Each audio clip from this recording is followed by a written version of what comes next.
Good evening, everybody, and welcome to Carving It Up Live right here on Twitter, as well as the Carving It Up YouTube channel and the Grid Network YouTube channel. As always, I'm Bryson Carver. Very excited to be with you on this Monday night. A lot going on in the world of sports. We're going to be talking NFL. We're going to be talking NBA. Mentions, at least. Nothing strong enough to build an entire topic around, but mentions of March Madness, both the men's and women's bracket. Little bit off to a slow start in terms of great, close, tight games. I will say last night on the men's and women's side, we got two fantastic finishes. Iowa State and Stanford came down to the wire. Both teams losing their best player, but some of their number 2 and 3 players stepping up big time. Texas A&M and Houston going down to the wire. Buzzer beater by Texas A&M guy to send it to OT, but 1 seed Houston advances to the Sweet 16. I'd be remiss if I didn't bring up the fact that, those Volunteers of Tennessee are in the Sweet 16 for the second year in a row and looking pretty good, especially in the defensive end, which I had real concerns about. So the fact that we were able to do what we did against Texas was very, very a happy thing for me to see as a Vols fan. We got a lot to talk about today, though, okay? Going to lead the show off with Dak Prescott, okay? Because there's a new report by Mike Florio, who I trust. He put out a book years ago called Playmakers. I've read it. Fantastic book. I recommend it to everybody out there who are NFL fans. He's talking about Dak Prescott saying that, hey, Dak may test the market in free agency and the Cowboys may let him, which I basically called last week. More on that and a deeper dive into why that is the case in just a second. Also, the New England Patriots had the 3rd overall pick in the draft, and my man Gerard Mayo, go Vols, Vol for life, talked about how the Patriots are not quite certain just yet what they want to do with the 3rd pick. I'll tell you exactly what they should do with that 3rd pick in this upcoming draft about a month from now. Also, man, it's not been fun being a Warriors fan the last couple of weeks. They've really struggled after being on about a month-and-a-half tear. Another loss last night to the Timberwolves, and I am this close. I'm back to where I was in January, that close to pressing the panic button. Also, 3 new rule changes in the NFL. Love to, don't know how I feel about another, as well as why the L'Jarius Sneed trade will not impact the Chiefs negatively in one fashion or another at all. A couple comments here right off the bat. Obviously, everybody feel free to chime in the comment section. Let me know what you think about today's topics or any idea or thought you have in general. Patrick Brown, my teammate at the Grid Network. Happy Windy Monday. Kentucky and Kansas both eliminated from the tournament. North Carolina and Tennessee move on. North Carolina looks really good. So do my Vols. Not as good as North Carolina, but they look good. Kansas, they weren't supposed to make it. Listen, they lost their best player. They were just kind of limping throughout the rest of the regular season. Bill Self said himself, I'm looking to next season. Kentucky, talked about them on Friday. That was nice to see as a Vols fan, even though it kind of screwed up my Final Four. John Rivera, let's go Yankees. Get out of here, John. Just get out of here. Fan Perspective Podcast. Go check out John. Get the Yankees crap out of here. Before we get started, you know what? Now that you said that, John, here you go, Poppy. The Yankees lose. You know what? Opening day is this Thursday, so I had to bring that back out, and you will see that a lot this season. All right, but first, so further development. It feels like 2020 all over again, and I'm not talking about elections or pandemics. Not speaking that into existence, but I'm talking about discussion about Cowboys quarterback Dak Prescott's contract. So, Mike Florio on Pro Football Talk. Again, Mike Florio wrote a great book called Playmakers. Highly, highly, highly recommend it to every football fan out there. Mike Florio on Pro Football Talk this morning talked about Dak Prescott and said, quote, with no ability to tag him in 2025 and no apparent inclination to extend the deal now, the Cowboys seem to be willing to let him finish the contract and see what happens. End quote.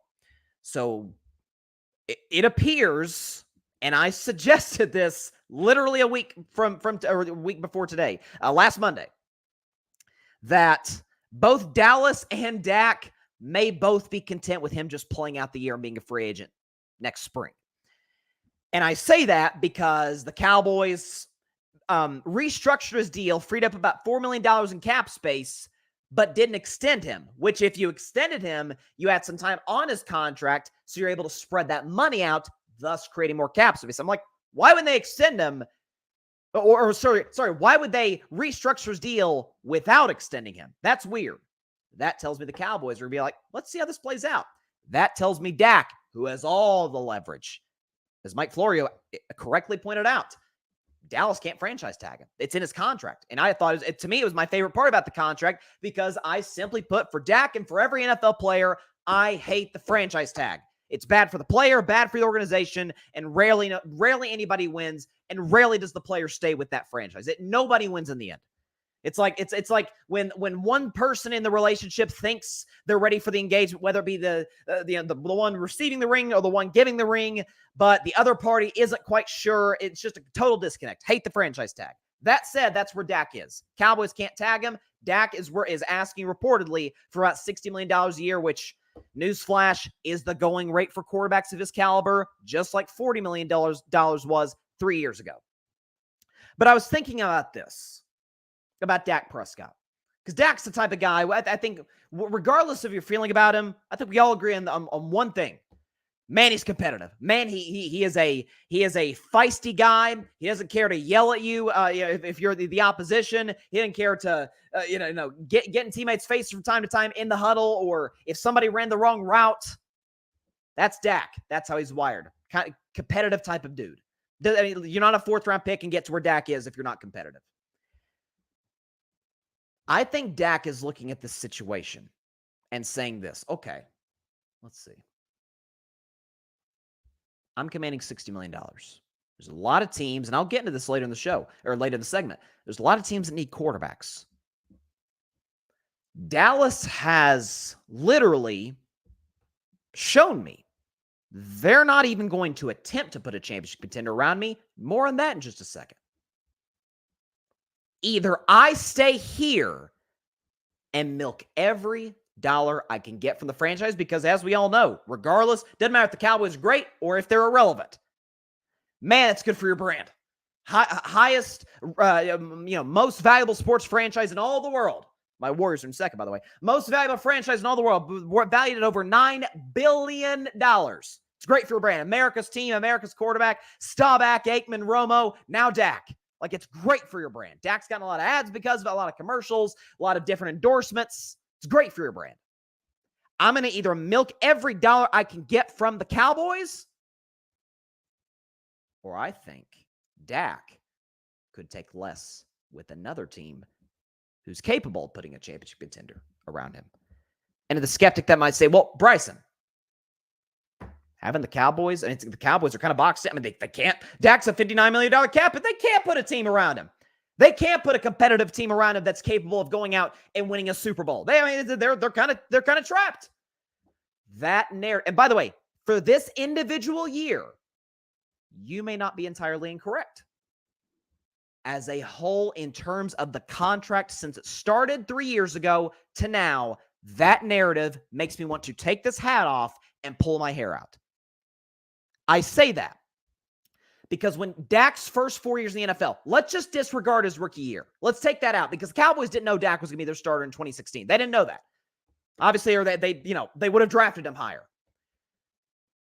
Dak's their starter in 2016. Romo retires. He's the guy going to 2017. Dak, on average on his rookie deal, made it on average. And keep in mind, he's getting paid $59 million this year.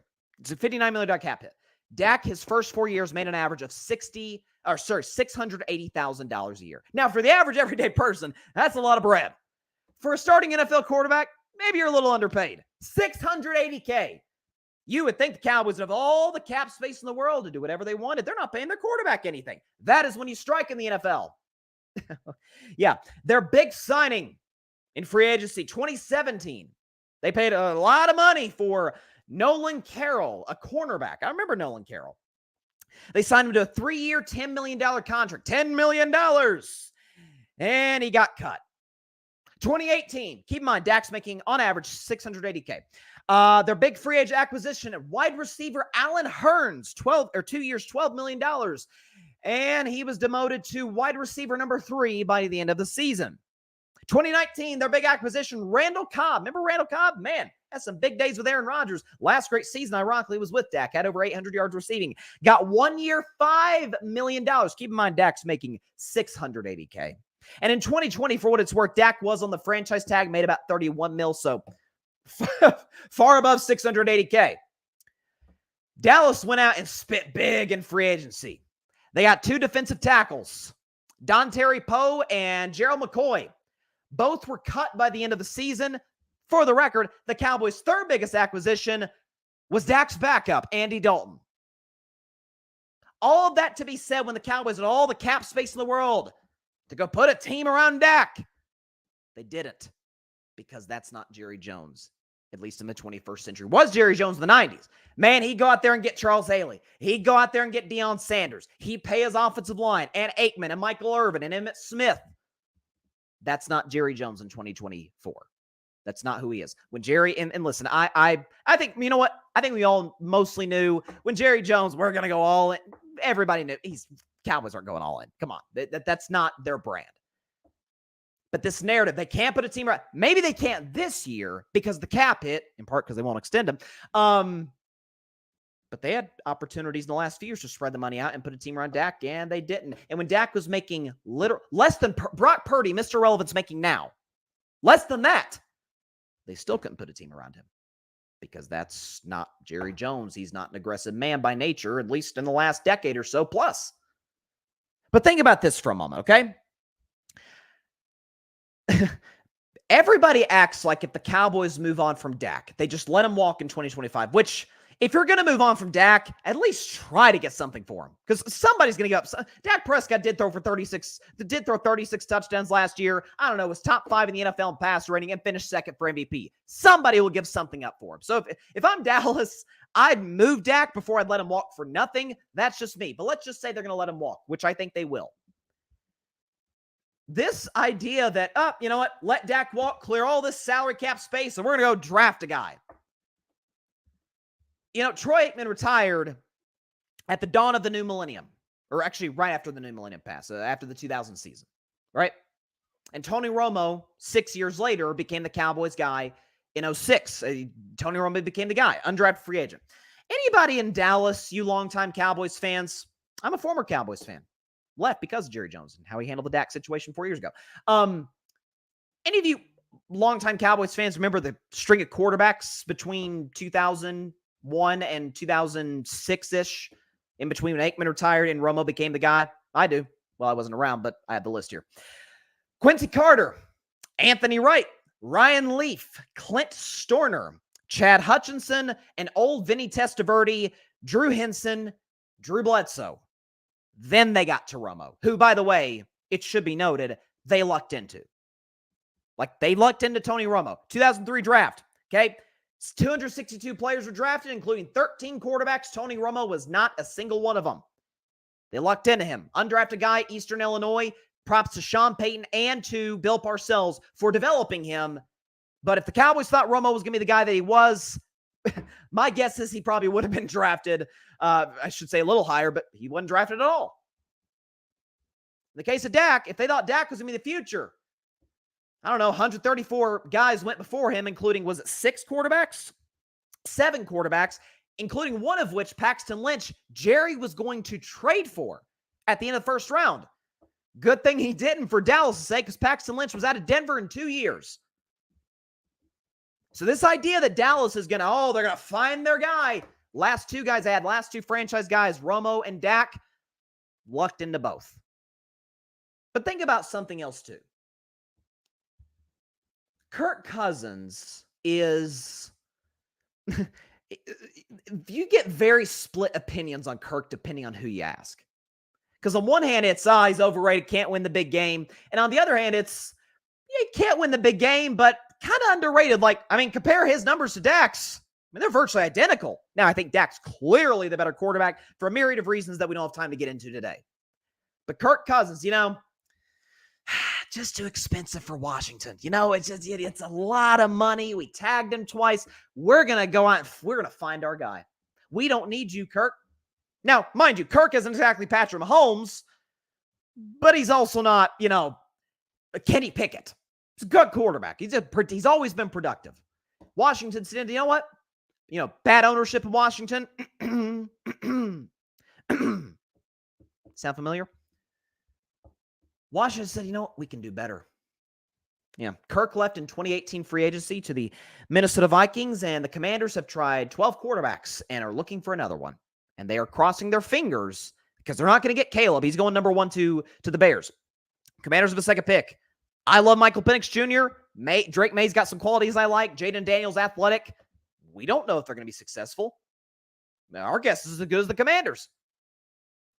They just got to cross their fingers, pray, hope, and hope to the football gods that maybe this is the guy. All the while, they could have just kept Kirk, been good, and then eventually, as time passes, then find their replacement. But Washington, as they tended to do under Dan Snyder, made an impulsive move, and they made the playoffs one time in 2020, but that was a 7-9 year and one of the worst divisions I've ever seen, the 2020 NFC East. We always think the grass is greener on the other side. We always assume these things. But this idea that Dallas can just move on Dak and pick their guy up, that's not how it works. Certainly in Dallas, that's not how it works. First of all, they went 5 years between Aikman and Romo and had a bunch of bad quarterbacks in between. And in between Romo and Dak, again, Dak, fourth-round guy. If they thought Dak was going to be what he was now, say what you want about Dak, he's better than a fourth-round pick. If they thought Dak was going to be what he is now, my guess is he probably wouldn't have went 135. And frankly, somebody would have probably taken Dak before the Cowboys did. So we can act like the grass is greener on the other side. And, I'll tell you, here's another one. Dak doesn't have a market. Dak doesn't have a market. First of all, two things. Kirk Cousins, back to Kirk, hasn't won a playoff game since pre-COVID, is 35 years old, 5 years older than Dak, and is coming off about the worst injury an athlete can suffer, the torn Achilles. He got 4 years, $185 million from the Atlanta Falcons. You know why? Because they needed a quarterback. And that's the going rate for a guy of Kirk's productivity, of his age, especially off an injury. Kirk probably would have gotten more if he hadn't torn his Achilles. Again, this is my opinion more than anything, more than his data. Some of it's data. I think there are 13 teams, I think, in 2025 that will be actively or to a certain degree, at least thinking about upgrading at quarterback in 2025, a year from now. Again, this is very, very hard to judge because we don't know what's going to happen this upcoming season. But in my view, these are the 13 teams I think could look for Dak. And by the way, not all of them can get Dak because they're in salary cap hell. But we'll show the list, 13 teams, and I'll read it off for the podcast audience. Dolphins, Patriots, Jets, my Steelers, Browns, Titans, Raiders, Broncos, Giants, Saints, Panthers, yes, the 49ers, and the Seattle Seahawks. Now, a few of those teams literally can't get Dak. Literally, they can't get him. Cleveland's in salary cap hell with Deshaun. Same could be said about the Saints with Derek Carr and a host of other guys. And it would be at least tough for San Francisco to do so, but it presented the opportunity to take Dak or Purdy. Trust me, they're taking Dak. Put Purdy on Dallas, put Dak on the San Francisco 49ers. Dak, stronger arm, more accurate, more mobile, better clutch gene. My guess is Dak's probably going to get the Niners a little bit further than. But now, to Purdy's credit, got him to the Super Bowl, but ask yourself, could Dak have not made one of the throws that Purdy missed? One of the throws. Just one. Honestly, in the game like that, the third down play with the 2-minute warning, whole different discussion. 13 teams, let's just say 10 of them have an opportunity to get Dak. You're telling me not one of them pays him $60 million? Yes, the Dolphins are in that group. They're not paying Tua anything. They're paying Tyreek a lot of money, and they're about to have to pay Waddle. They can't pay Waddle if they pay Tua. And even for those who are skeptical of Dak, again, doing the side-by-side, Dak, better arm, more accurate, slightly more accurate. Tua is pretty accurate, but Dak more accurate, way better in cold weather, by the way. Mobile, is one in the playoffs, more durable, probably fits Mike McDaniel's system a lot better than Tua does because of arm strength. Grass is always greener on the other side. Okay. We'll see where the Cowboys go in 2024. Let's see what we got. John Rivera, Dak will walk. I think so. I agree. Patrick, Cowboys all in for 2025. Well, yeah. All in for a rebuild in 2025. They're going to be in a rebuild in 2025. Guarantee that. Dak. Barry Grant Jr., who's very skeptical of Dak. We've had our disagreements about this particular quarterback over the years. Barry, by the way, check out the All Even podcast and the BG show, by the way. The only fight Dak has is in contract talks. Let him go somewhere else. He won't sniff anywhere close to $60 million. Let him test free agency. He's more valuable in Dallas than anywhere else. Good riddance. I'd rather be single with a woman I don't love fully. I'd rather be single than be with a woman I don't love fully. Dallas will be fine moving on from this middle-of-the-road quarterback. Well, literally every eye test, statistical breakdown, film breakdown, the whole bit will tell you that Dak is not a middle-of-the-road quarterback. Again, I have him higher than most. Middle-of-the-road quarterback to me is like Russell Wilson, which that might be a little generous for us. Tua is a middle-of-the-road quarterback. Kirk's better than middle of the road. I've liked this guy for years, but I'm kind of selling my stock on him. Derek Carr's a middle of the road quarterback.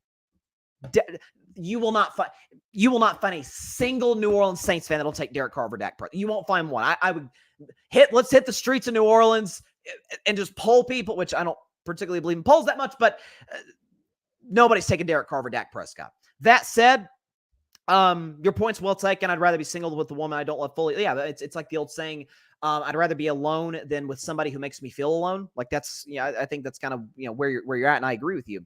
But put up your previous comment. He won't sniff anywhere close to 60 million. I completely disagree with that because a lot of folks said he wouldn't make 40 million in 2020. He got 40 million. Well, as well as some other great benefits, right? No tag clause, but I think every player should try and negotiate. Every player's agent should try and negotiate. Again, I despise the franchise tag for everybody, not just Dak, but for everybody. What else did Barry say? Let him test free agency. He's more valuable in Dallas. His net worth is more valuable in Dallas, just like LeBron's net worth is more valuable in LA. Now, the difference is, at least the Lakers do have Anthony Davis. Dak's not exactly LeBron. But, yeah, but I could argue almost every quarterback not named Mahomes. Every quarterback not named Mahomes, regardless of where he goes, he's going to be valuable because he's that special of a player. Everybody else, because I think Burrow's the second best in the league. Gap between him and Mahomes is the Grand Canyon. And I think Burrow's amazing. I think Mahomes is otherworldly.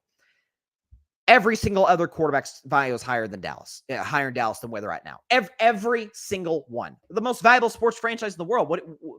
How else do you refute that? And so, grass always green the other side. Okay. Trust me, as a Steelers fan, having to deal with Kenny Pickett, Mason Rudolph, and Mitch Trubisky, what I would have given for Dak Prescott. Oh my gosh. Now that team could have done some well, they'd have ran into Kansas City like everybody else. But other than that, they would have done some damage last year. Especially with those weapons. But let's see what we got.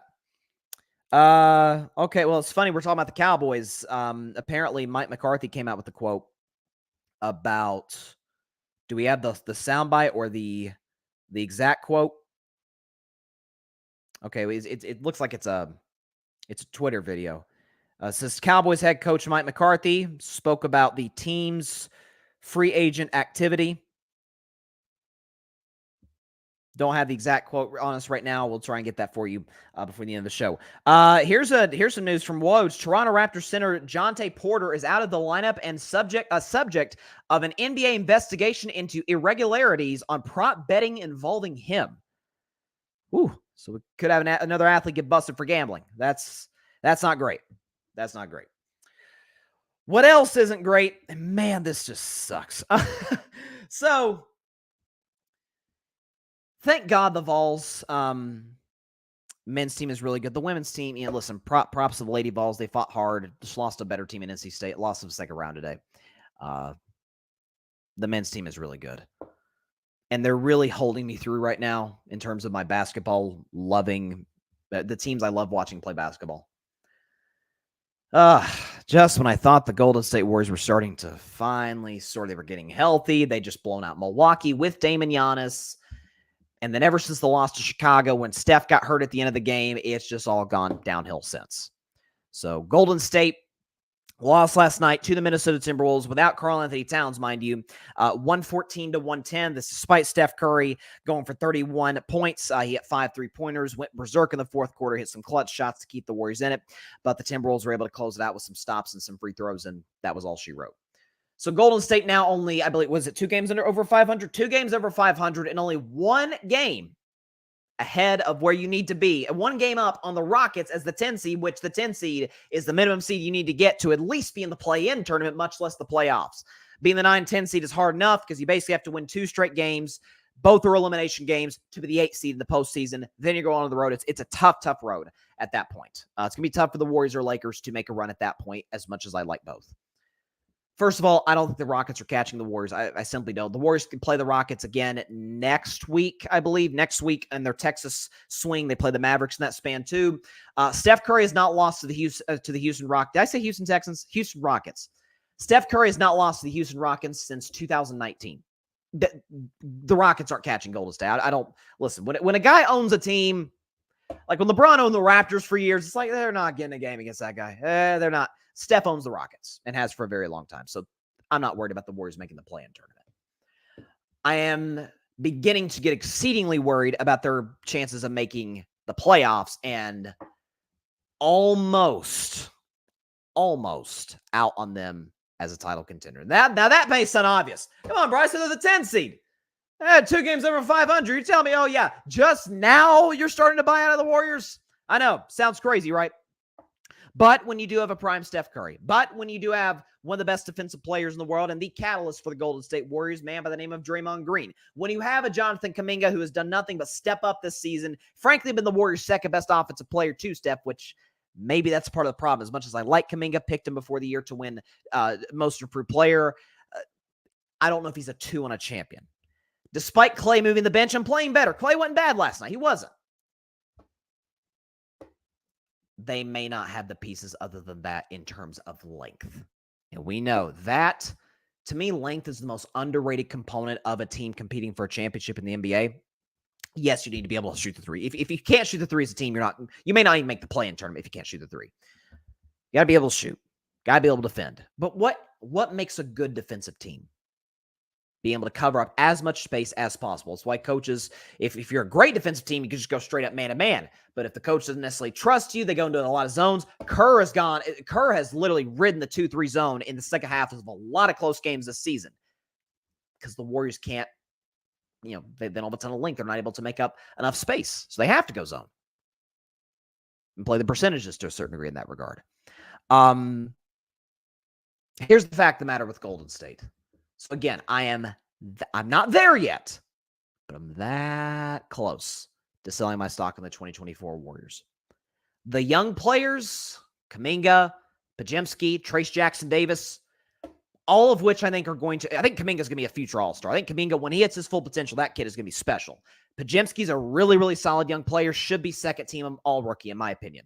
Trace Jackson-Davis, shot blocking extraordinaire. Warriors stole him at the end of the second round. I think he's going to be a really good impact player in the NBA. Can they, and props, by the way, the Warriors have developed them. Contrary to popular belief that the Warriors can't develop guys, clearly they have. There's at least 3 right there. And Moody doesn't play enough, but you could say they developed him too. But they can't help the Warriors now. First of all, Podziemski and Trace Jackson-Davis weren't even on the roster because Podziemski wasn't old enough 2 years ago when they won the championship. Kuminga and Moody barely played. Kuminga played a little bit in the first round. Moody played a little bit in the Western Conference Finals. That's about it. It was mostly veterans. And that's kind of why I like the offseason. Hey, you get Chris Paul, you get Dario Saric. You add some guys that have been there and done that. Been to finals before. Saric is out of the rotation. As much as I like Chris Paul, it's not worked as well as I thought it would from the perspective of him being the guy to kind of limit the turnovers, which he has limited the turnovers. Chris Paul's not a high turnover guy. It hasn't fit to the level that I thought it would. For the perspective of him getting the best out of the second unit, which you can argue maybe he has gotten the best out of the second unit. That's just the ceiling. Simply put, the Warriors do not have a reliable second scoring option to Steph, which every single championship contender does. Every single one. You look across the board. You look down the list. Just in the Western Conference. Jokic has Jamal Murray. Shai Gilgeous-Alexander has Chet Holmgren, and he has Jalen Williams. So both those guys can score at a very high level, right? Minnesota has Anthony Edwards, the guy, but he has Cat. Naz Reid off the bench is a good bench scorer. He's in the starting lineup now because Cat's hurt. Los Angeles Clippers. Regardless of what you say about the Clippers, Paul George will absolutely be a better second option in Golden State than Jonathan Kuminga is. Okay, look down the list. New Orleans Pelicans, Zion's their first option. You got Ingram. You got CJ McCollum. Guys who can put the ball in the basket consistently. Phoenix Suns. That's all they have is scores. They have nothing else. And if a point guard can't play defense and Nurkic is soft in the playoffs. But if Devin Booker's your second option, you're a pretty good offensive team. Okay? Sacramento. Malik Monk is the second option, or Domantas Sabonis. Both those guys, very efficient scorers. Sabonis not in the playoffs, but still good enough in the regular season. Kyrie's Luka's second option in Dallas. AD is LeBron's second option in Los Angeles. I mean, Şengün, when he's healthy, is the second option to Jalen Green with the Houston Rockets. Eastern Conference, Jaylen Brown to Tatum. Damian Lillard to Giannis. Okay, Cleveland doesn't really have a second option, good consistent option next to Donovan, which is why I don't buy them as a contender because I don't think they're good enough offensively. New York Knicks, right? Julius Randle and Jalen Brunson and Dante DiVincenzo, by the way. Okay, look down the list. Orlando doesn't really have that second guy next to Paolo yet, but they're very young. Give them time. Okay, Indiana, Siakam to Tyrese Halliburton. Miami, Bam's not really a scoring guy. To Jimmy, they have a bunch of collection talent, and we know Miami just steps up the playoffs, so we mostly just have to disregard what we see in the regular season from the Heat. Okay, when Embiid's healthy, he's got Tyrese Maxey. Chicago had Zach LaVine when healthy. So again, you keep DeJounte Murray to Trae Young. All the teams that are in the play-in or playoffs, all except for Orlando, have a good, reliable, consistent second option. And if they don't have that clear number 2, 2 and 3 make up the load. Golden State doesn't have that. Now, can Kuminga step onto the playoffs? Maybe. Can Draymond and Chris Paul get the absolute best out of the young guys? Sure. But is Klay that second option? Not even close to the same guy he used to be, and that's just a matter of the injuries. It's not Klay's fault. He just happened to suffer 2 horrible knee injuries consecutively. Wiggins is nowhere near the player he was when the Warriors won the title just 2 years ago. And Wiggins isn't even 30 yet. That's the weird thing. Andrew Wiggins has gone back to being the Minnesota Andrew Wiggins rather than the one with the Warriors that not just was the second option on the championship winning team. Folks, Andrew Wiggins was an all-star starter 2 years ago. One reason or another, he averaged about 18 points a game his first 4 years in Golden State. This year, 12 on inefficient shooting. All of that said, I still think the Warriors are going to make the play-in tournament. Houston's not catching Golden State. I'm not worried about the Rockets. Draymond said, don't care about Houston. They shouldn't. They should not care about the Rockets. They'll take care of them next week, take care of their last few games of their schedule.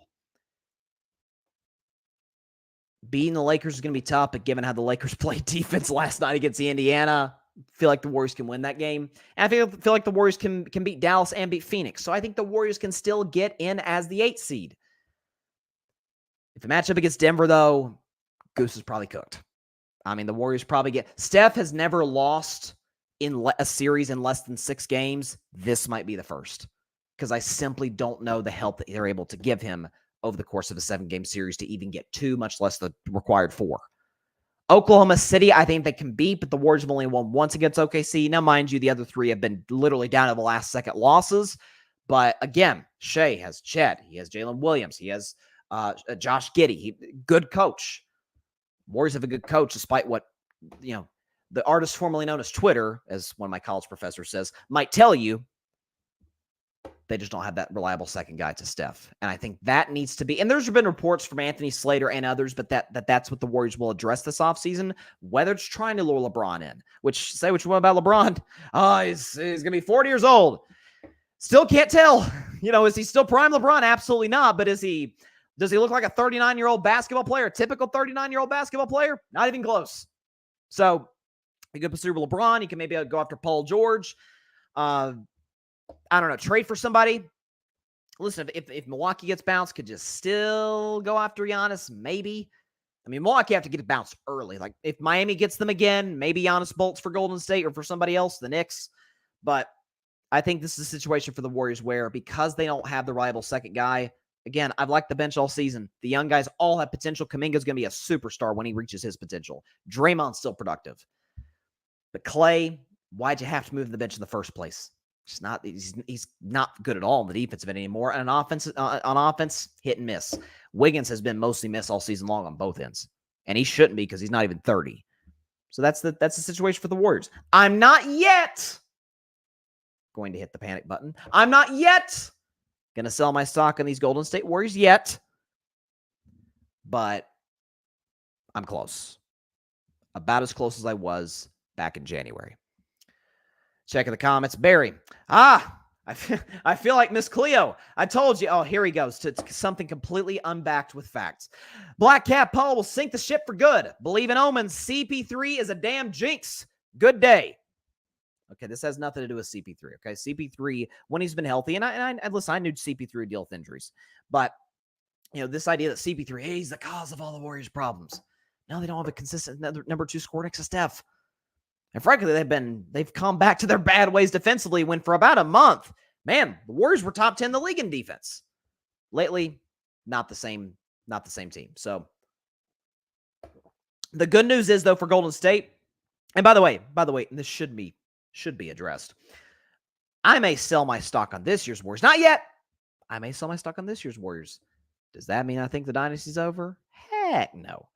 First of all, the Warriors went 2 years in between their most recent two finals appearances. 2019, lost to Toronto. 2020, worst team in the league because of injuries, but nonetheless, worst team in the league. 2021, dealt with more injuries, missed the playoffs entirely. Next year, won the finals. So, and by the way, Klay wasn't exactly, 2019 Klay in the 2022 finals. Matter of fact, he didn't have a good series at all, offensively at least, and even defensively. So, and that's going to be kind of a hard decision for Golden State is, do you move on from Klay? But you have the assets. You have a lot of young kids. I would really not like to want to trade Kuminga because I see what that guy's capable of. And man, when he starts to really hit his stride, ooh, man, that's a multi-time All-Star right there. Now, will he be a multi-time All-Star when Steph's in his prime? That's the question. I think Steph will have a pretty long prime, again, similar to LeBron's because of how he plays and his ability to shoot the basketball. But that's the situation with the Warriors. You have a lot of good assets. You obviously keep Steph and Dre. You keep Kerr. They just extended Kerr. You bozos on the internet think the Warriors, Kerr's the problem. And they had a better coach, they'd be where they are. I mean, the only way you can possibly upgrade from Steve Kerr is Eric Spoelstra and maybe Ty Lue. Maybe Ty Lue. I love Ty Lue. Him and Kerr to me are on equal footing. Eric Spoelstra's the only one I put above the both of them because Eric Spoelstra, what he gets out of rosters that outside of Jimmy and Bam aren't terribly gifted is pretty incredible.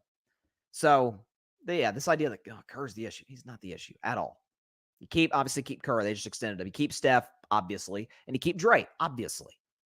And I would really love to keep Kuminga, but if there's the right deal, if, say, Giannis asks out and you have to include Kuminga in a deal for Giannis, you include Kuminga in a deal for Giannis. Man's averaging 30 and 11 on 60% shooting and is still a top 5 defensive player. You go and get Giannis. So the Warriors have the assets. They have draft picks. They have young, talented players who have been developed well, contrary to popular belief. But as for this year, which may not be it. May not be it. It may not, it may not, the cards may not fall into place this season. They got to fall into place for everybody, but teams that are as talented as Denver or Boston, or Milwaukee or young, I get it, but Oklahoma City, I have more chips fall into place, and sometimes that's not the case. Curious to see the Warriors are on a 5-game road trip. That was the first game with the one they lost to Minnesota last night. I think they have Miami and Orlando on a back-to-back. That's a tough back-to-back, Miami and Orlando. Then they have Charlotte. They'll win that game. And then I believe they had the Spurs at the end, which I know the Spurs are bad. It's still Wemby.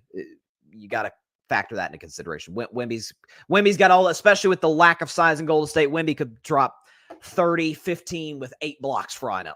30 points, 15 blocks, 15 points. May have 15 blocks and 8 blocks. So there you go.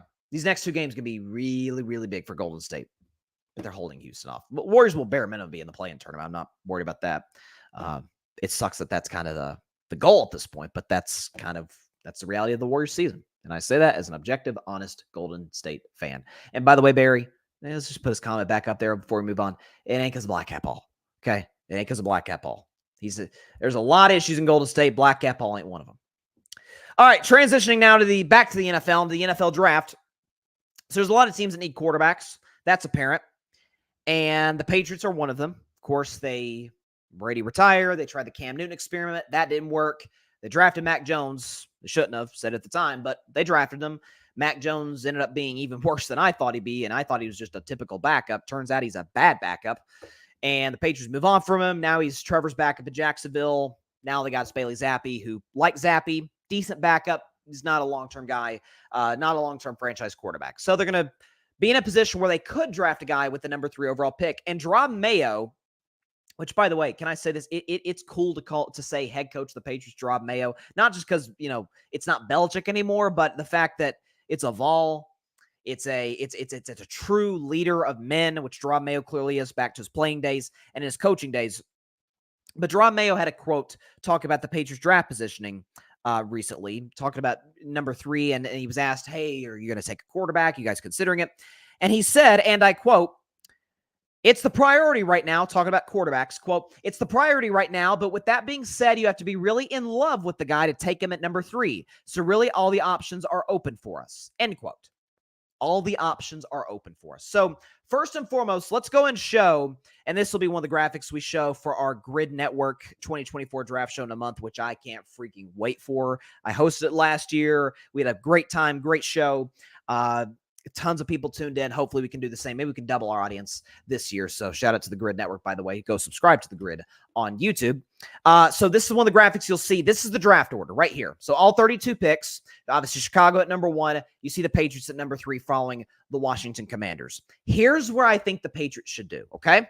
So Chicago's going to draft Caleb. Washington's going to draft a quarterback. We presume it could be Drake May, could be Jaden Daniels. I would be beyond shocked if it's J.J. McCarthy, who I don't view in the same breath as I do Mac Jones, but man, I don't view him as highly as others. But could be J.J. McCarthy, who knows. Then the Patriots are at number 3. So keep in mind, only quarterbacks will go off the board the first 2 picks. So Marvin Harrison Jr. will still be available. This is a great offensive lineman draft. Offensive lineman will be available. The Cardinals are at number 4. And this is, to me, where it gets interesting. The Cardinals, as we see here today, they're not going to draft a quarterback. Kyler, to his credit, off an injury, I thought played really well at the end of the year last season, and is part of the reason the Cardinals don't have the number 1 pick in this year's draft, and because Carolina was really bad last year and made one of the worst trades known to man. But that said, the Cardinals don't need a quarterback, and so therefore, if the Patriots take one, it's almost guaranteed they'll take Marvin Harrison Jr. Put the board back up. Chargers don't need a quarterback either. They have Herbert. They could draft a skill position player. Giants do need a quarterback. The problem is they're in salary cap hell with Daniel Jones, so they could take a guy. Matter of fact, I wouldn't be shocked if they took a J.J. McCarthy, which I think would just be doubling mistake on top of mistake with Daniel Jones. Titans have Will Levis. Falcons have Matt Ryan. They have Matt Ryan years. Falcons have Kirk Cousins. That still sounds weird to say. Bears will already have Caleb Williams, so they won't need a quarterback. The Jets have Aaron Rodgers. The Vikings likely do need a quarterback. Well, they definitely need a quarterback. They will likely draft a quarterback. But look at number 11, Minnesota. Look at number 23, Minnesota. If I'm the New England Patriots, I trade the 3rd pick for both of Minnesota's picks. And so then what you get is likely probably the 3rd or 4th best quarterback in the draft, because somebody could trade above them. You run that risk. Somebody could trade above them, take the quarterback they want. But oftentimes we know about these drafts. It's not about where they're ranked on Mel Kiper, and with all due respect to the Mel Kipers, the Todd McShays, individuals like that, Joel Klatz, but it's not about where the quarterbacks are, the players on their board. Where do you have them? How do your scouts view these players? And if you're the New England Patriots, you have the 3rd pick and maybe the 3rd quarterback on the board after Caleb's gone. And again, it's going to depend on who Washington takes. If Washington takes a guy who the Patriots wouldn't have drafted anyway, but the guy they thought Washington could draft falls to them, then you take him because the quarterback's the most important position. But let's just say Drake May is the 2nd overall pick and the Patriots love Drake May. Well, then at that point, it's, okay, we missed on our guy then. Let's regroup. Let's move back to 11. A quarterback will still be available. And 23, there could still be some really good Malik Neighbors. I don't know if Malik Neighbors will fall that far to 23. This is a deep receiver draft. There's a kid out of Washington, 2 kids out of Washington, by the way, that are really good. One of those guys could fall there. And if we know one thing about Bill Belichick, my man Tim Barnard, shout out to Tim, Boston Sports Summit, huge Patriots fan, said last week, Belichick does not like drafting wide receivers. Well, Patriots are in luck. Belichick's not running the draft anymore. For a number of reasons, that's good news. You could take a receiver then. Or you could make another trade. Maybe you could trade up into next year's draft and take your guy.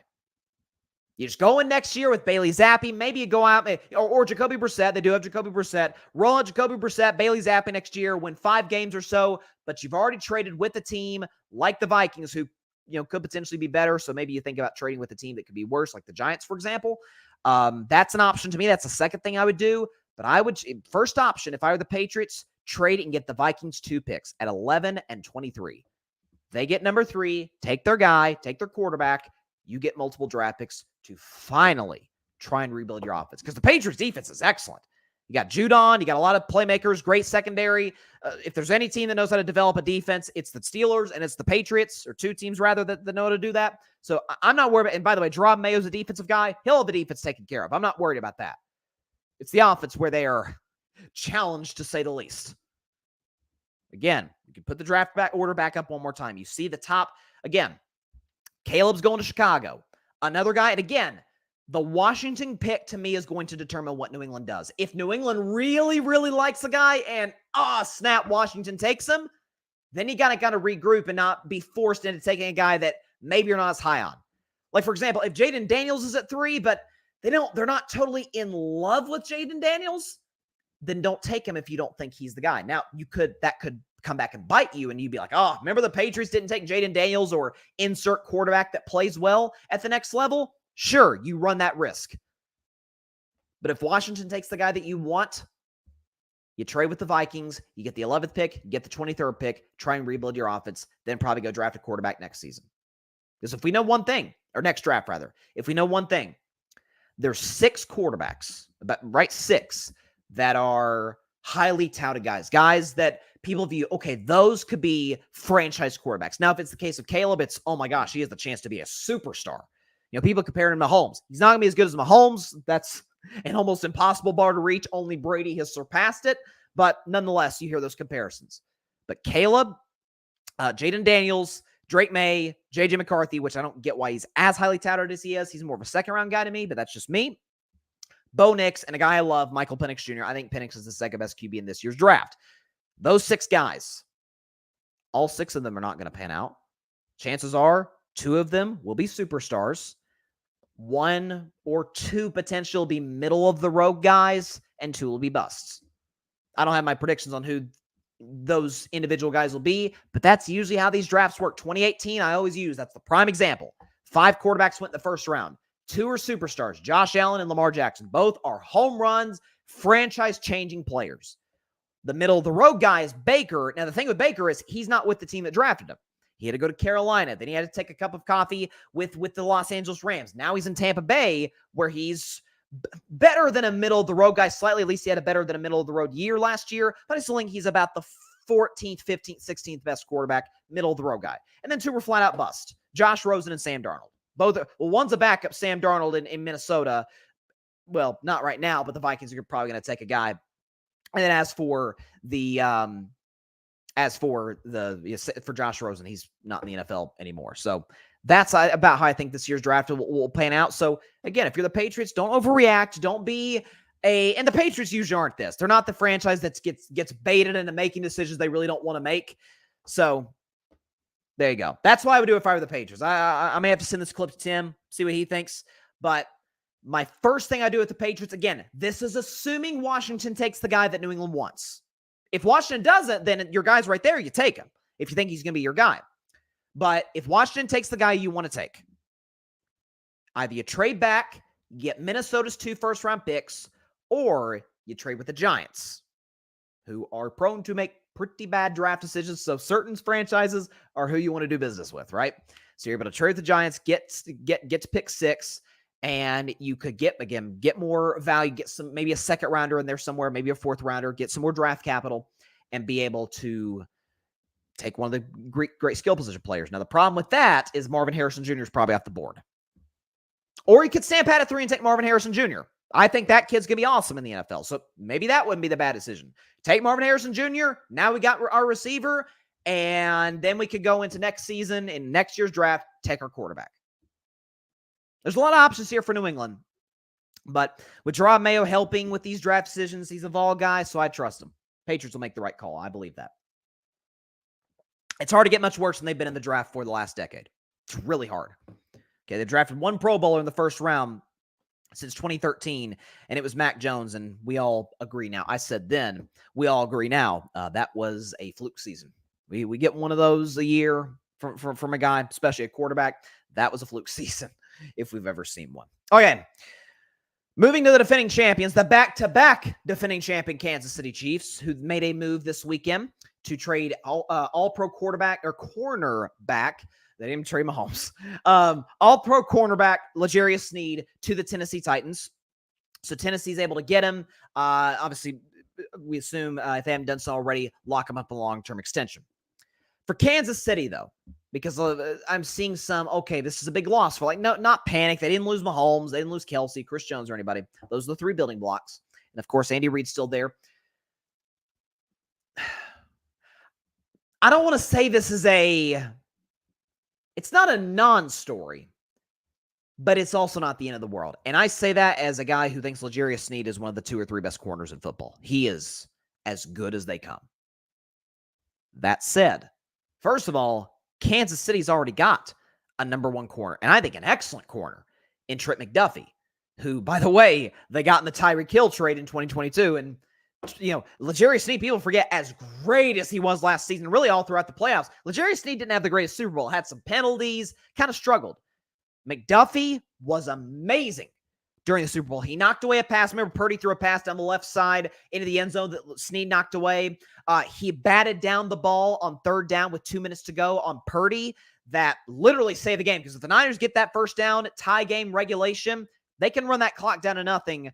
Jake Moody's a up and down kicker, so we'll see if he makes the kick or not. But they're in at least position to either walk it off and win the Super Bowl, or worst case, go to overtime. McDuffie made that play and probably saved the championship for the Kansas City Chiefs. So on one hand, you lose Sneed. Okay, we've already got another number 1 corner in the building who happened to be our 2 last year. On the other hand, in addition to that, Kansas City's moved off really good corners before. They moved off to Kendall Fuller. Moved off him. And Kendall Fuller ended up being good in his next destination. Moved off him. Said, no, we're just going to draft somebody else, or to bring somebody else in. Tyrann Mathieu, the Honey Badger, one of the most instinctual safeties. Instinctual, is that a word? One of the smartest safeties, defensive players that I've ever seen. Man, let him go to the New Orleans Saints. Let him come back home to New Orleans. They're fine. We're going to draft a guy. So I think Kansas City this year, I think they have the 32nd pick in the draft, obviously last pick of the first round because they're the Super Bowl champions and there are no trades made. So I think Kansas City is going to be in a position to probably draft a corner this year. We'll see if they potentially go with somebody in that spot, maybe take a guy in the 2nd round, maybe trade up in the 2nd round, depending on what they do. The thing with the Chiefs is they added Hollywood Brown. So the receiving corps is absolutely better just by adding Hollywood Brown. Had he been there last year, who knows? Maybe Mahomes would have been in the MVP conversation, and their offense would have been better and wouldn't have been as much of a concern for so many going into the playoffs.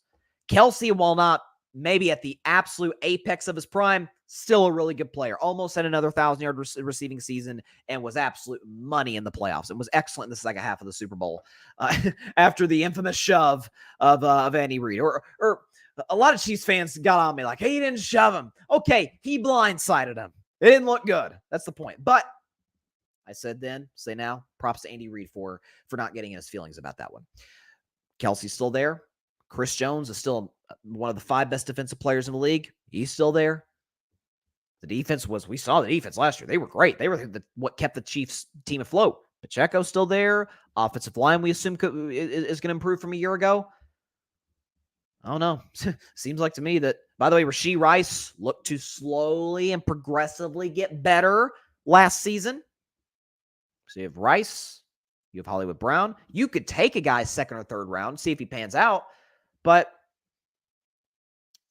if the Chiefs were forced, and again, it's all about who's on the board. It's all about where, again, back to our Patriots topic, it's all about where your scouts view certain guys. But say, for the sake of conversation, say they view a corner and a receiver in the same light, I'd take the corner. Because that's what Kansas City's done. They've let star players walk, kind of like the Patriots used to do back in the day. And the problem is the Patriots would let good players go without drafting their replacement or without being able to fill that hole. But the Chiefs already fill the hole of the number 1 corner spot with McDuffie replacing L'Jarius Sneed. And on the other hand, obviously you have an opportunity to draft a guy to put at the number 2 spot, McDuffie's spot. So, yeah, and by the way, props to the Titans. Listen, they see an opportunity. A guy wants to get paid. He's probably not going to get paid exactly what he wants from a team that he helped win 2 Super Bowls. He wants to get paid. Props to him. We'll pay you.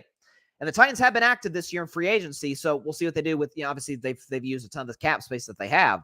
So I don't know. That's what I would That's what I do if I'm Kansas City. Take the corner. You've been able to do that in the past and be very successful at it. If it ain't broke, don't fix it. But the good news is, if they didn't have McDuffie, maybe they'd be in a little bit of trouble, but they've got him. And again, he had a great season last year and was amazing. Probably outside of Chris Jones, probably the most effective Kansas City defender on the field in that Super Bowl win against San Francisco. He was great and made some clutch plays in the fourth quarter and overtime. So yeah, I'm not terribly worried about Kansas City. That to me is such a... I heard someone say the other day that the Chiefs winning the Super Bowl last year, all of a sudden, like, it's not interesting. I know for a fact I'm in the minority on this belief. I love dynasties. Man, see, I don't really get the Chiefs because I do love dynasties. But as a general, in terms of us being able to have a conversation about the season and all the storylines, man, a team going for the first three-peat in Super Bowl history, you're telling me that's not a fascinating story? Something that's never been done before in the Super Bowl? Oh my gosh. Mahomes gunning for Brady, Reed gunning for whoever he thinks to go. Belichick, Shula, I think Walsh is the GOAT, Lombardi, Kelsey. I think Kelsey's already the GOAT tight end, but if you don't think he is, going for Gronk, I'll tell you what, that's some fun stories. John Rivera, Tennessee definitely overspent on players. They did. Again, they've been paying a lot of money to certain guys. Obviously, Calvin. I don't think they overpaid Calvin Ridley. Obviously, he got from the Titans what the Jaguars weren't able to give him. And Calvin Ridley, I think, is still an effective player in this league. I don't know if he's quite... if he's a wide receiver number one, which by definition, one of the 32 best receivers in the league, which I think he is, he's kind of a poor man's wide receiver number one, but at the same breath, Titans are in a rebuild, right? They're going to spend money. They're paying Levis nothing. I don't think Levis is the answer at all. I will die on the hill that I think the Titans should have taken my man Hendon Hooker early in the second round, but that's their mistake to make. But you got money, might as well spend it. And if Levis didn't work, then you draft a guy, and again, you're paying the quarterback nothing. So the Titans aren't a team that's like trying to compete for a Super Bowl, but trying to fit under the salary cap. They're paying their quarterback a lot of money. Like, what do we do? So I'm okay with them overspending. Again, historically overspending, and this is probably, I assume, what you're alluding to, John. Overspending in free agency tends to not work. This isn't the NBA where you can just go get a couple guys and bam, you're a title contender. It's usually not how it works in the NFL. There's usually a reason that they were a free agent. But in the same breath, I think because you have the cap space, you might as well fill it with guys we know are bare minimum effective. Will they live up to their contracts? We'll see. But you're paying your quarterback nothing. That's kind of the model of winning in the NFL, at least winning Super Bowls. Either have an all-time great quarterback or an elite quarterback at the very least, or of a cheap quarterback. That's kind of the formula. The Titans have that. Now, I don't think Will Levis is sniffing the Super Bowl as a starter, at least. But if it doesn't work, draft a guy. You have plenty of veterans on the roster. John definitely overpaid him by $30 million. So you need to give him the vet minimum. No, Calvin's better than you're giving credit for, John. Yeah, listen, the gambling situation 2 years ago when he was suspended for the year, that definitely hurt him. And I did think he was going to be part of the reason I like Jacksonville. I picked them to get to the AFC title game and lose to the Chiefs. Was obviously I view Trevor higher than just about everybody, but I thought Calvin would really be that number one guy that Trevor has been looking for, and he wasn't. He was good. He was productive, but wasn't quite a true number one that he was for at times in Atlanta. So there you go. But yeah, the Kansas City storyline again. I dynasties are great for sports. I think baseball, Major League Baseball, is desperate for a dynasty. Rob Manfred, if he's smart, which Rob Manfred's made some questionable calls. John Rivera, overall deal, he's an $18 million wide receiver. Yeah, that is absolutely fair. Yes, he's an $18 million. Again, if Calvin Ridley's my number two, then man, I have a good number one. Like if I don't know, if Calvin Ridley was the number two in the Tampa Bay Buccaneers, man, watch out. Because obviously Mike Evans the guy, and Mike Evans getting up there in age. But if your 1 and 2 is Evans and Ridley, you are in really, really good shape to go be an explosive offense for an upcoming season. So 18 mil seems fair, John. Okay, so and by the way, back to my point, and then I'll move on to the NFL rule changes. It would be, listen, I'll always pull for my Red Sox till my dying breath. I hope we win the World Series every year. Of course, that's not realistic, but that's what I'm rooting for. Major League Baseball is if they're smart, secretly hoping that the Dodgers reel off like 3 or 4 World Series, because that would be, oh my gosh, what the doctor ordered. Because, again, the last time baseball had a dynasty was the Yankees. Yeah, John's going to like that reference. And Yankees fans, Mike Guido is going to like that reference. By the way, buy Coastal Baseball an hour after today's show at 8 o'clock here on the Grid Network. Be sure to check that out for all baseball talk. Last dynasty that baseball had was the Yankees in the late 90s. If the Dodgers with Ohtani, Freeman, Mookie, the problem is Dave Roberts may hold them back. That's my guy. I love Dave Roberts. He was the first guy to kind of ignite the comeback, the greatest comeback in baseball history, the 04 ALCS, when the Red Sox would go on to break the curse. I was a year old at the time, have no recollection of that, of course, but I've seen the 30 for 30, and it is awesome, especially the fact that it came against the Yankees. But don't totally trust Dave Roberts, the manager. Most Dodgers fans, most baseball fans don't as well. But man, it'd be great for them to reel off 3 or 4. I'm pulling for the Red Sox, but that's kind of my second hope, is if the Dodgers can reel off a few, become, the villains of baseball and Ohtani, and we're going after the Dodgers. Big market, glitz and glamour of Los Angeles. The celebrities are there. Baseball needs a dynasty so bad, and they need it to be in a major market, which is likely where the dynasty would come from because they have much more money to spend. But there you go. Patrick, Shohei addresses the gambling allegations. Has that come in recently? I know I saw something that he was going to address, I think at 2:45 Pacific, which is about 5:45 here. I do not have. Let's see if we can get the Shohei Ohtani quote, because that is important. And I saw that was going to drop during the show, or before the show, and I, for some reason, haven't gotten anything new from that. Okay, so do we have the comment from Shohei? Okay, so he went through a translator, through an interpreter, rather. Epi, who, again, the guy who was suspended, his previous interpreter, who was, not suspended, fired for gambling. Epi told to the media and to the representatives that I, on behalf of a friend, paid off debt. Upon further questioning, it was revealed that it was actually, in fact, Epi who was in debt, and told my representatives that I was paying off those debts. All of this has been a complete lie. Okay. And he said also, it was revealed to me that during that meeting that my translator admitted that he was seeking money using my account to the bookmaker. So again, according to Shohei, he just now, again, is that true? I don't know. But that's what Shohei says. And he said, up until that team meeting, I didn't know he had a gambling addiction and was in debt. And obviously, I never agreed to pay out the debt or to make payments to the bookmaker. He also said the season's going to start, so I'm going to obviously let my lawyers handle matters from here on out. I'm completely assisting in all investigations that are taking place right now. I'm looking forward to focusing on the season. So about what we thought we'd get from Shohei, denying the allegations of potential gambling. So we'll see. Again, the allegations, as far as I'm concerned, as far as I know, are that he gambled using an illegal sports book, or gambled through an illegal sports book. Again, as long as it wasn't on baseball, I'm not that bothered by it. I'm really not. Like, if an NFL player bets on NFL games, that's a problem. That's a big problem. If he bets on Game 4 of the finals, okay, that's fine. I'm not worried. If that's not impacting the game that he is playing, or the sport that he's involved with, okay. New rule.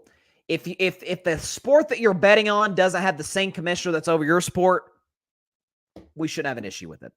But again, if Shohei is found guilty, and if Shohei is found guilty to a bet on baseball, that's a whole different discussion. That's definitely a conflict of interest, and definitely a problem. But thanks, Patrick, for calling attention to that in comments, because it's the biggest story in baseball. I will say, as bad as this sucks, especially with Shohei being the face of baseball at this point, at least, this sounds terrible, but I'm glad this is the biggest story in baseball and not the stupid see-through pants thing. It just goes to show you, man, NFL way up here. And then you have college football, NBA, March Madness, and then baseball. And that's where it's at. I mean, the WNBA is not on the same level as Major League Baseball, but its stock is rising, and baseball is not exactly, I'm not even sure if it's stagnant at this point. So there you go. Back to the NFL, back to the king of all sports here in America. All team sports here in America, that is. So we had 3 rule changes that have been passed, it appears.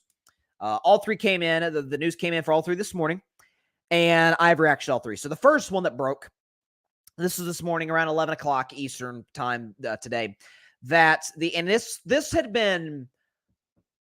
idea of this rule had been flirted with for some time. It has now been officially passed.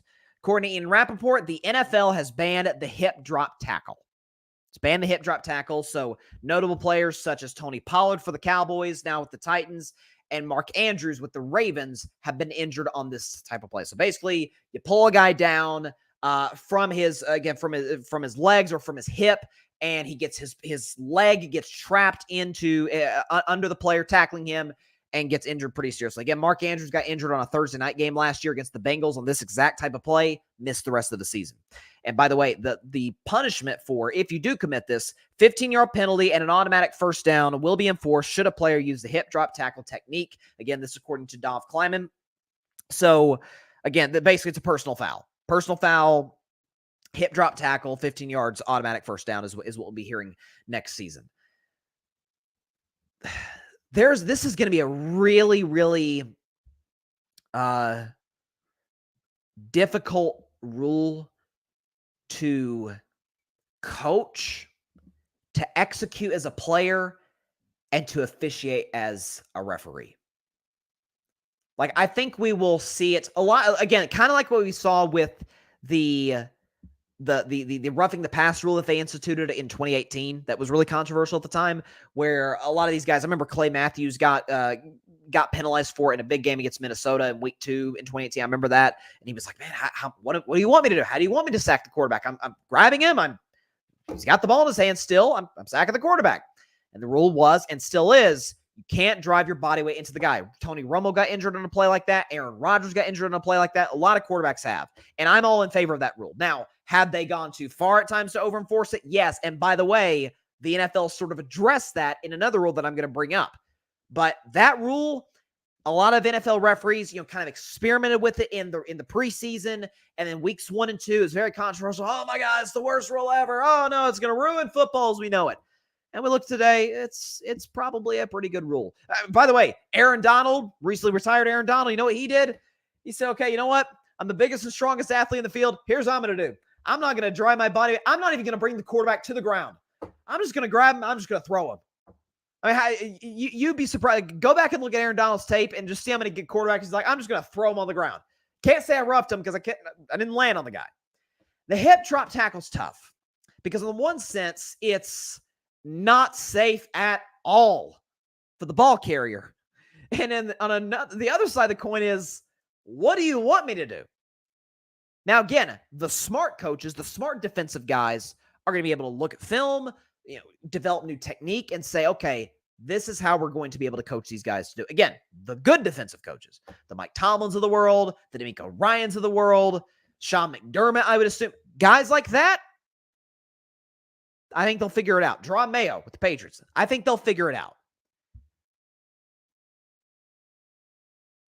Here's my thing. And I'm going to go back to a quote by my buddy, my close friend, and teammate here at the Grid Network, the host of Clutch Sports Talk, Ryan Flowers. Shout out to Ryan today. It's my guy. He has a great line, and I love it. I love using it any chance I get. He says, making football safe, tackle football safe, is like trying to make a cigarette healthy. You can make it less unhealthy. You can make football less unsafe. But in order to make a cigarette healthy, probably just get rid of the cigarette, And in the case of the NFL, the only other solution is flag football. And I don't think anybody's co-signing that yet, at least. So I really, again, to me, I will not have a fully formed opinion on this play, on this rule until about 3 weeks into the season, because I really, really do understand both sides of the argument. Like this is, listen, if you want to take one side, be my guest. Listen, I'm a political independent.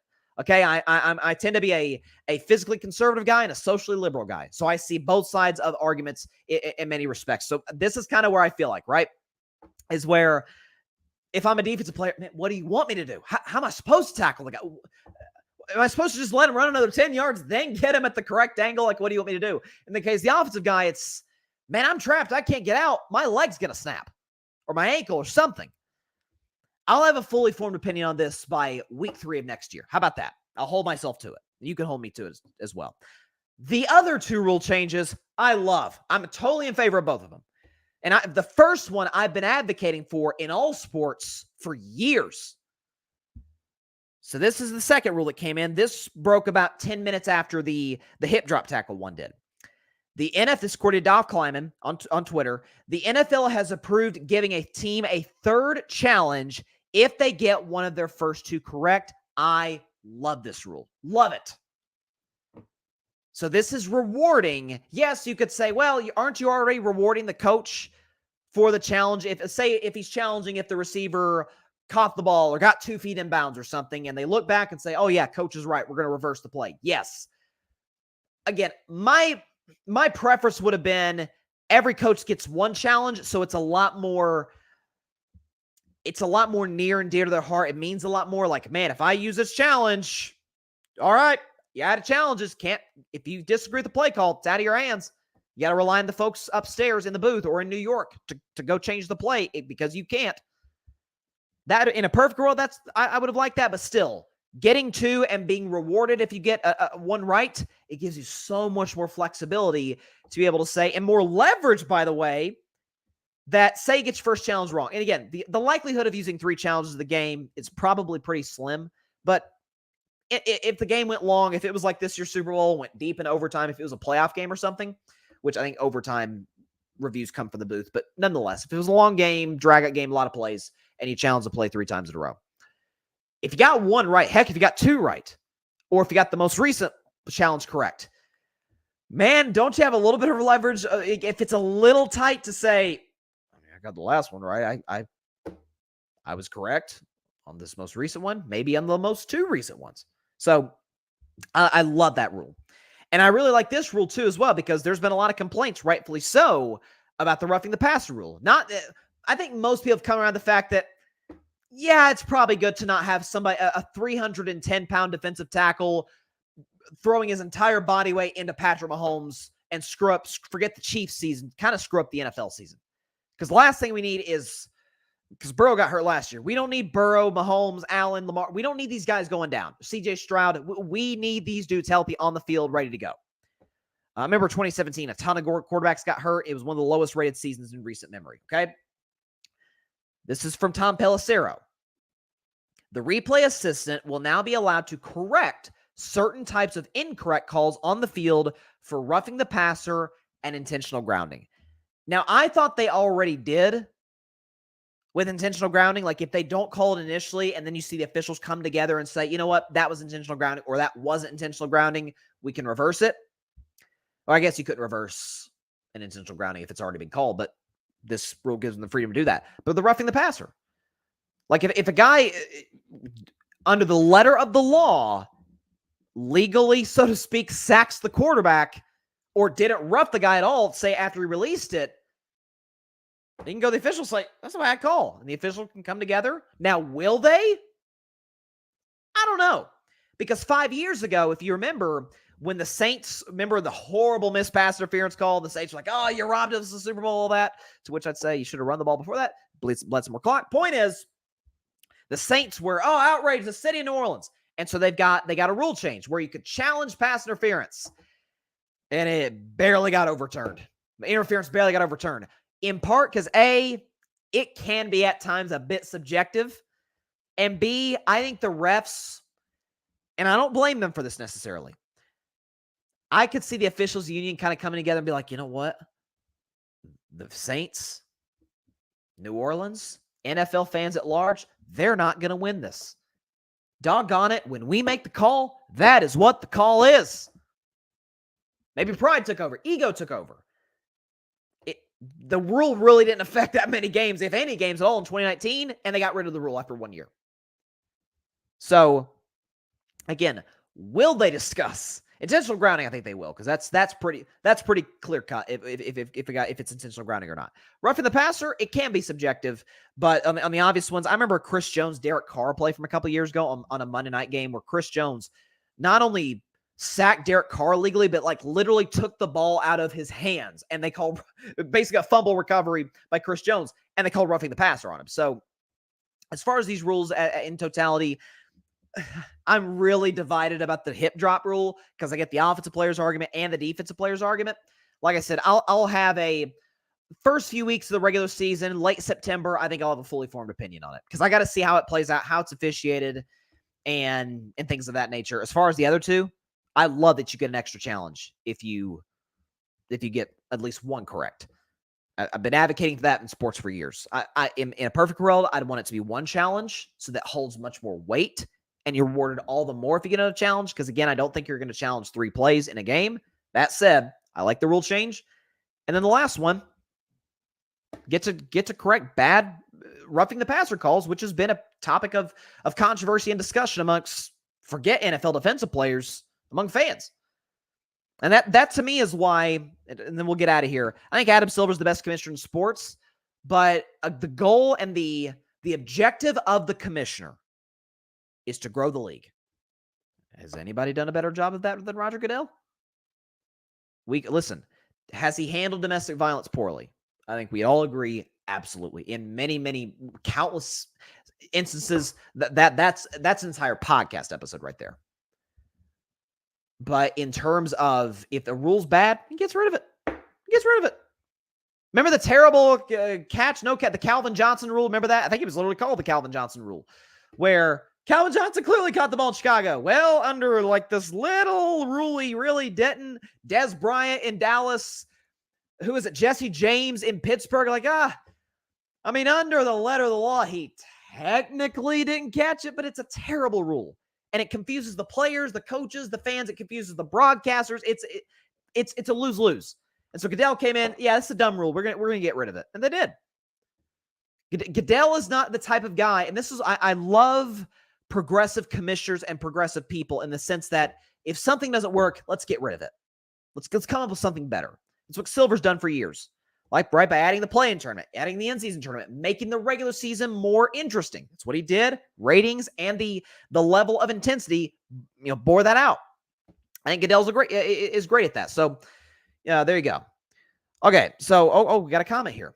Kirito MVP 11 says, "I need basketball advice." Well, hey, let me know what you think, or let me know what your question is, because I am absolutely free to do so before we end the show today. But yeah, again, as far as Goodell, I think that's what makes Goodell and Silver, to me, undeniably the two best commissioners of sports. Manfred, oh my gosh, takes it. First of all, not only does it take him years to make the good rule changes like the pitch clock, he's now into some bad rule changes. Like this new rule I saw, my man Barry posted it from a spring. I don't watch spring training, but from a Mets spring training game, Francisco Lindor, the catcher throws Francisco Lindor, tries to throw out a stealing runner at second. Lindor tags the guy out, but apparently you're not allowed to block the base path in that instance. Or again, it basically it makes it a lot to, I don't know the specifics of the rule, but essentially it doesn't allow the catcher to be able to get the guy at an angle. It makes it a lot more difficult for the catcher and for the shortstop or second baseman. So yeah, getting rid of the shift. Yay. That's a great rule change. Pitch clock. Great. More offense, more offense, but a lot of rule changes baseball's tried. The extra inning rule, I liked it initially, and then it was like, okay, this is kind of gimmicky. It's not great. Let's see. It looks like we have the thing here. Credo MVP 11. Okay, this is like coaching advice. I'm a 5'10 guard. I have no athletic ability. I have no dribbling skills and can't make my own shot. I feel like I hold everyone back. Oh, okay. I think this goes, whoever you are, commented this sounds much deeper than basketball.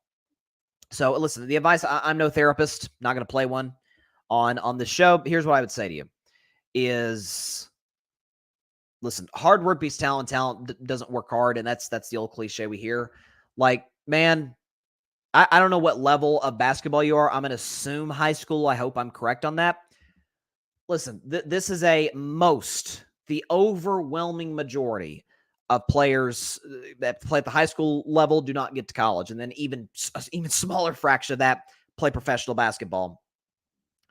So again, my advice to you, man, is keep your head up, right? Like don't let any outside noises, don't let your own outside voices get in your head with any of this stuff. Listen, man, don't put negative thoughts in your head. I read a book from an actor. His name's Zachary Levi. He plays, he's probably most known he's most known for Shazam. He was Shazam in the DC series. And he also played Flynn Rider. Anybody that's seen the Disney animated movie Tangled, really good movie. He played Flynn Rider in that movie. Or voiced Flynn Rider, rather, in that movie. And again, my favorite work that he's in is this TV show from back in the day called Chuck. He played the title character. Really fun show. Highly recommend. I think it's on Amazon Prime. Definitely check that show out. But he talked in that book about how important self-talk is. And again, I don't know if this applies necessarily to your individual situation. My guess is it probably does, because it applies to all of us. Is, man, the thoughts you put in your head. Is it the Henry Ford quote where he says, if you think you can do something, you're right. If you tell yourself you can do something, you're right. If you tell yourself you can't do something, you're right then as well. That, man, the mind is a very powerful thing. And listen, there's a lot of different roles on a basketball team as well. Like, again, you say you're a 5'10" guard. Okay, so you say no athletic ability, no dribbling skills. Then what I would suggest is, if maybe that's not the thing you're gifted at the most at, like if you work really hard, you just can't get that right, you know what I would suggest? Be an absolute annoying pest on defense. Like Tony Allen made a career out of that with the Memphis Grizzlies. Tony Allen, you ask Kobe Bryant, God rest his soul, you ask Kevin Durant, you Tracy McGrady, you ask any gifted scorer from like the late 2000s, early 2010s, who's the toughest defender? Tony Allen. Not even Tony Allen. My gosh, that guy was annoying. Right? Again, not the most athletic guy, not necessarily gifted on the opposite side of the floor, but man, he was annoying. And he just got in your skin. Sure, he racked up some fouls, but man, guys, the Kobe's and KD's, they're going to get their shot because they're great. But they had to work their behind off, maybe weren't quite as efficient to get their 25, 30 points. So, okay, you say my strength is shooting, passing, defense, basketball IQ. That's all I could. We'll see that goes to self-talk, though. Don't say that's all you can do. That's what you can do. That's your role. If you can get guys in and out of sets and be a pest defensively, you know who does that? Chris Paul. He can shoot the mid-range. He can play defense. He gets guys in and out of sets. You don't need to be Klay Thompson. You don't need to come off screens and be shooting 10 threes a game. You don't need to be, again, Kyrie Irving and get whatever shot you want off the dribble at any point. But can you be effective with that skill set? Darn right you can be. There's absolutely a spot for you on the team that you're with or anywhere else potentially. Like that is a very important role of a basketball team. Teams need a guy to get them in and out of sets, to be able to deliver on passes in the fast break or in the half court. And so, yeah, man, don't get too hard on yourself, man. Again, change the vocabulary, right? My strength is shooting, passing, defense, basketball IQ. That's all I can do. No. That's what you can do. So use the strengths that you have been blessed with and that you have worked hard to accomplish and to attain, and go be the best player that you can be on the floor. So that's my advice. I'm no therapist. I'm no coach. Listen, you're talking to somebody. You're talking to somebody who I compare myself to Duncan Robinson. Let me tell you something. You're better than me. I can shoot. That's it. I can't. As hard as I try, I cannot defend at all. Part of that's my size, and there's a lot of factors. I can't defend. Okay, can't handle the basketball. Again, not very tall, so I'm not exactly that dominant of a force in the paint. Right. But I can shoot. So you're probably a better player than me. If you can shoot, pass, defend, basketball IQ, yeah, you're in good shape, man. You're in good shape.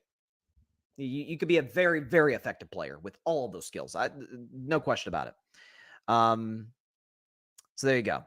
Okay, so real quick, then we get out of here. How long did the Cowboys extend Dak's contract? They didn't extend his contract. I don't think they will. I think Dak's going to be a free agent next year, and I think both him and the Cowboys have mostly agreed on that. Last comment before we get out of here. I'm kind of better at knowing the ins and outs of NASCAR and late model cars. Well, listen, if that's what you are interested in, you know what? If you're more interested in that, the basketball, again, I'm not trying to convince you out of playing basketball. I don't know your individual situation. I am not equipped to answer questions that maybe a coach or even a therapist. And I'm not saying like, oh, there's a stigma around mental health and therapy's this, there. I am of the belief in the mindset, and I mean this. I think every single person on this planet should go to therapy. Every single one. Because whether we acknowledge it or not, we've all got, I don't even want to say inner demons, but we've all got things that we need to talk about. We need to be able to voice that, again, it's also about getting the right therapist. It's also about getting the right person to be able to absorb the thoughts and the things that you have to say. And so, yeah, do what makes you happy. It sounds cliche. It sounds that's from a Disney movie or something. Do what makes you happy. To you commenting Kirito MVP 11 or Kirito MVP 11, I hope I didn't pronounce that incorrectly. To you, to everybody else out there, man, do what makes you happy. We only get one lap around this track called life. Go for it, man. We get an opportunity. We've been blessed with certain gifts.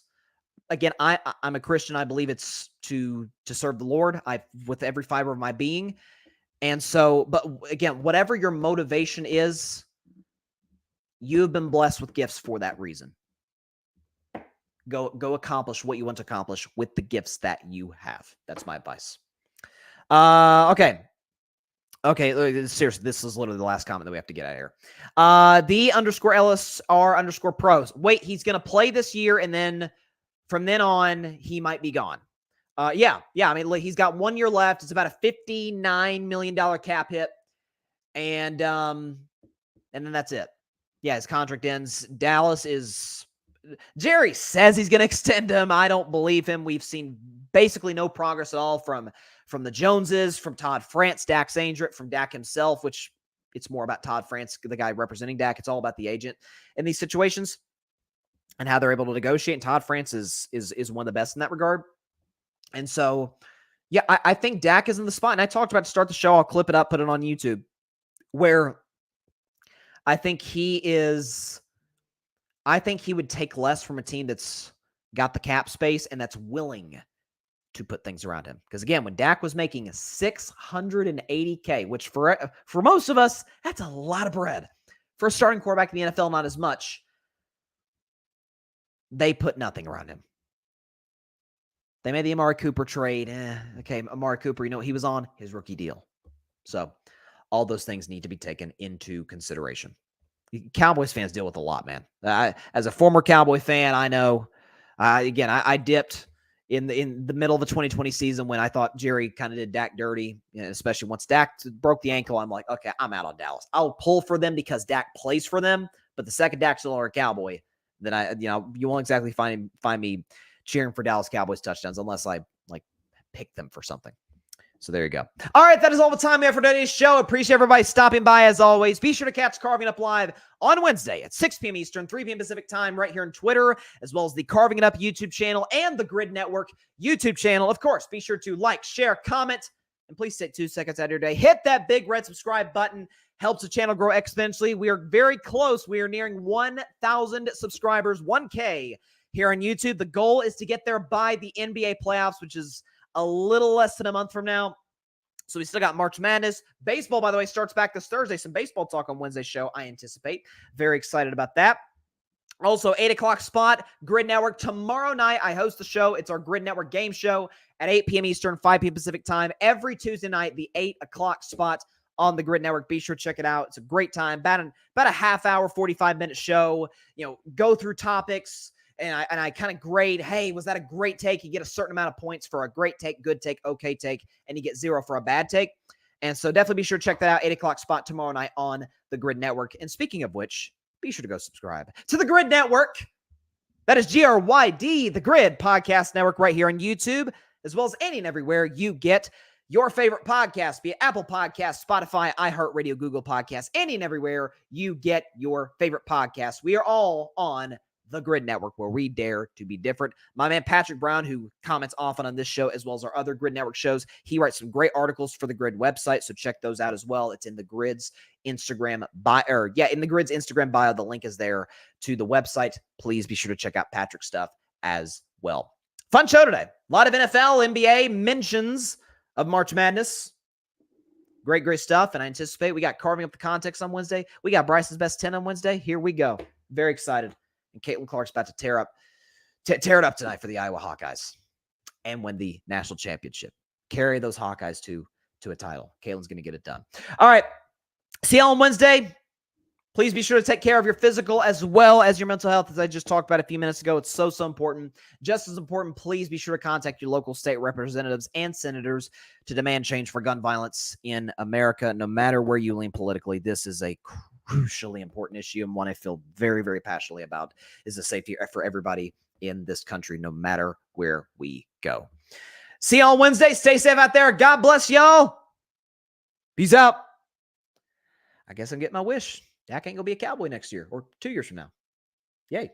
Thanks so much for watching the show on YouTube, and be sure to go click that big red subscribe button and check out the other clips and full shows from Carving It Up Live, as well as our other incredible content creators here on the Grid Network.